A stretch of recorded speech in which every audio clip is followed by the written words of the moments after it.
দেখুন বন্ধুরা, আমি দুইভাবে কাঁঠাল দানার ভর্তা করলাম। যারা মাছ দিয়ে খেতে চাইবেন তারা মাছ দিয়ে করবেন, আর যারা এমনি খেতে চাইবেন তারা এমনিভাবে করবেন। স্টার্ট।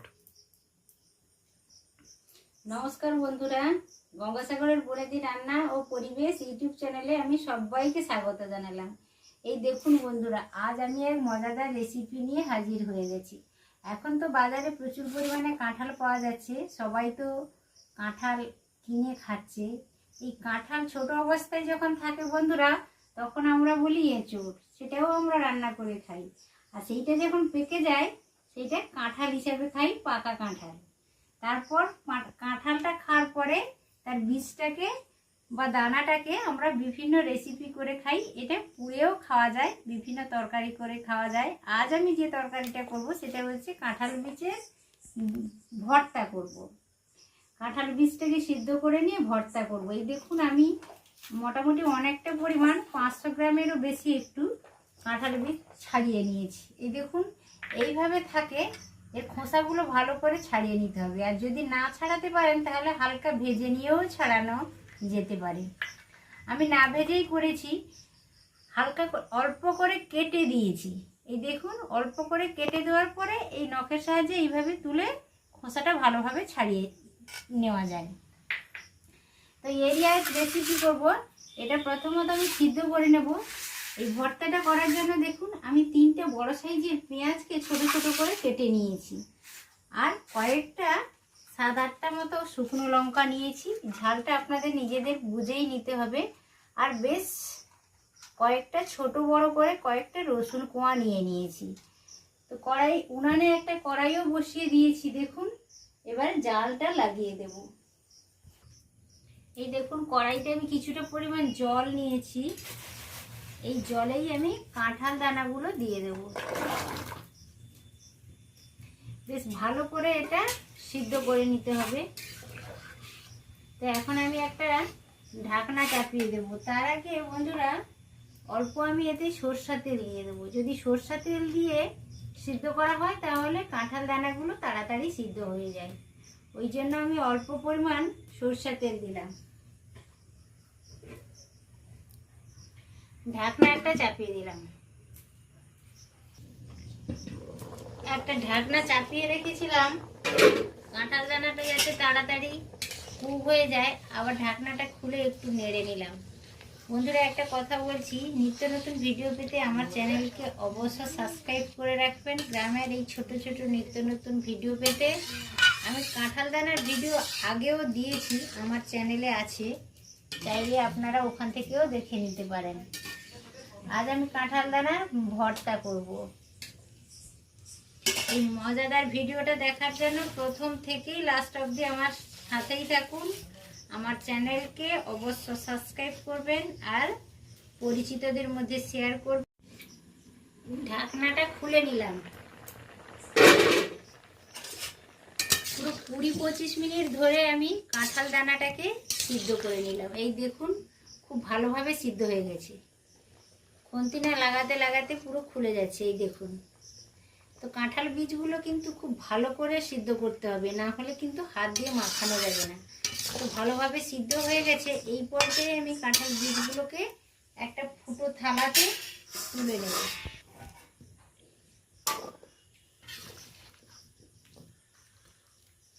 এই সিজনে এই রেসিপিটা সকলে করে খাওয়ার চেষ্টা করবেন বন্ধুরা, ভীষণ ভালো লাগে। দেখুন, কাঁঠাল দানাগুলো আমার ভালোভাবে একেবারে নরম হয়ে গেছে। এই দেখুন, এর পরের স্টেপ হচ্ছে আমি কড়াটা পরিষ্কার করে আবার উনানে বসিয়ে দিয়েছি। রসুনটা শুকনো কড়াইতে হালকা করে একটু ভেজে নেব।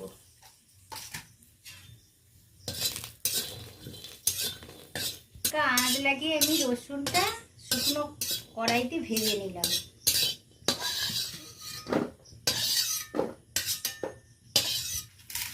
রসুনটা ভাজা হয়ে গেছে। 7-8টা মতো শুকনো লঙ্কা আমি তুলে দিয়েছি কড়াইতে। ঝালটা আপনারা নিজেদের পছন্দে একটু বেশিও নিতে পারেন, একটু কমও নিতে পারেন, আপনাদের স্বাদ মতো ঝালটা নেবেন। অল্প আমি সরষের তেল দিয়ে দিলাম।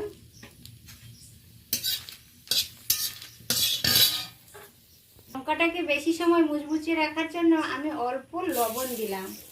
ভাজা লঙ্কায় যদি একটু লবণ দিয়ে রাখা যায় তাহলে অনেক সময় মুচমুচে থাকে। রসুনটা শুকনো কড়াইতে ভেজে নিয়েছি, অল্প নুন আর অল্প তেল দিয়ে লঙ্কাটা ভেজে নিয়েছি। এবার আমি পেঁয়াজটা হালকা করে ভেজে নেব। পেঁয়াজটা অল্প তেল দিয়ে হালকা লালচে করে আমি ভেজে নিলাম। পেঁয়াজ এই সময় আর বেশি ভাজার প্রয়োজন নেই, হালকাই ভেজে নিলাম। এই দেখুন বন্ধুরা, রসুনটা ভেজে নিয়েছি শুকনো কড়াইতে। অল্প লবণ আর অল্প তেল দিয়ে লঙ্কাটাও ভেজে নিয়েছি, শুকনো লঙ্কা আর পেঁয়াজটা অল্প তেল দিয়ে ভেজে নিয়েছি। সমস্ত কিছু ভাজা হয়ে গেছে। এর পরের স্টেপ হচ্ছে এই যে কুচো চিংড়ি কিছুটা পরিমাণ নিয়েছি, এই চিংড়িটা লবণ হলুদ দিয়ে ম্যারিনেট করে হালকা করে ভেজে নেব। লবণ দিয়ে দিলাম, হলুদ দিয়ে দিলাম, একটু হাতের সাহায্যে মাখিয়ে নিচ্ছি। সরষের তেল দিয়ে দিয়েছি, চিংড়ি লবণ হলুদ মাখানো চিংড়ি মাছটা দিয়ে দিলাম।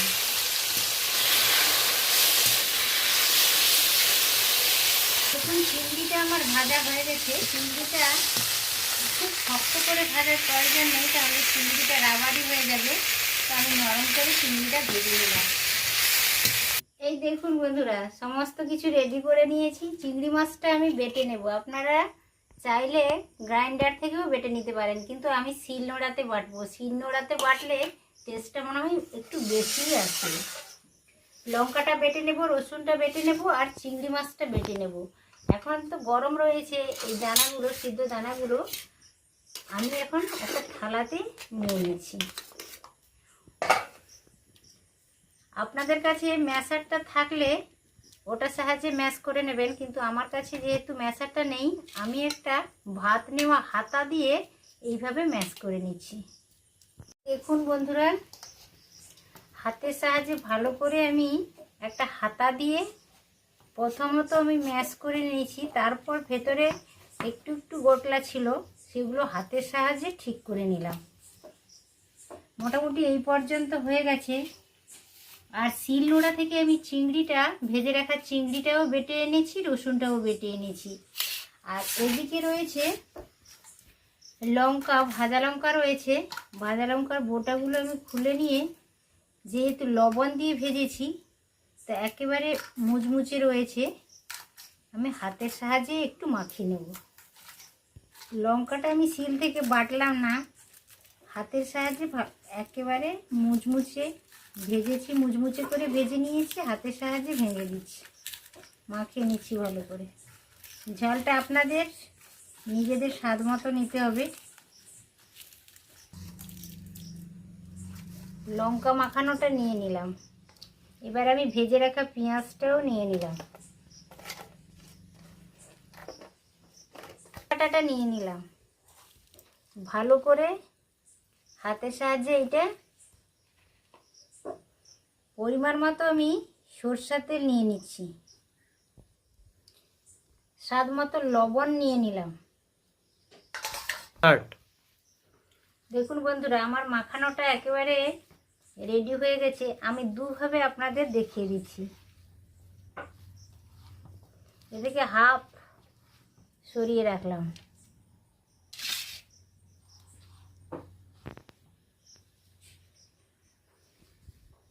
আর এইটাতে আমি চিংড়ি বাটাটা দিয়ে দিলাম।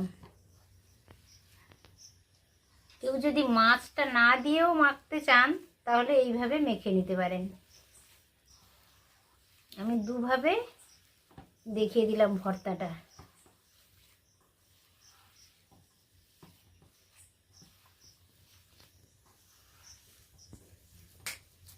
দেখুন বন্ধুরা, আমি দুইভাবে কাঁঠাল দানার ভর্তা করলাম। যারা মাছ দিয়ে খেতে চাইবেন তারা মাছ দিয়ে করবেন, আর যারা এমনি খেতে চাইবেন তারা এমনিভাবে করবেন। বন্ধুরা, আমি কাঁঠাল বীজের ভর্তা দুইভাবে করলাম। চিংড়ি মাছ দিয়ে একটা করেছি, এইটা চিংড়ি মাছ দিয়ে করেছি, আর এইটা এমনিই করেছি, মশলা দিয়ে রেডি করেছি। আপনারা দুইভাবেই রেডি করে খেতে পারেন, কিংবা মাছহীন খেতে পারেন, কিংবা মাছযুক্ত খেতে পারেন। তো এটা খেতে লাগে অসাধারণ। এই সিজনে তো কাঁঠাল দানা পাওয়াই যাচ্ছে হাতের কাছে সবারই। একবার হলেও ট্রাই করে দেখবেন, ভীষণ ভালো খেতে।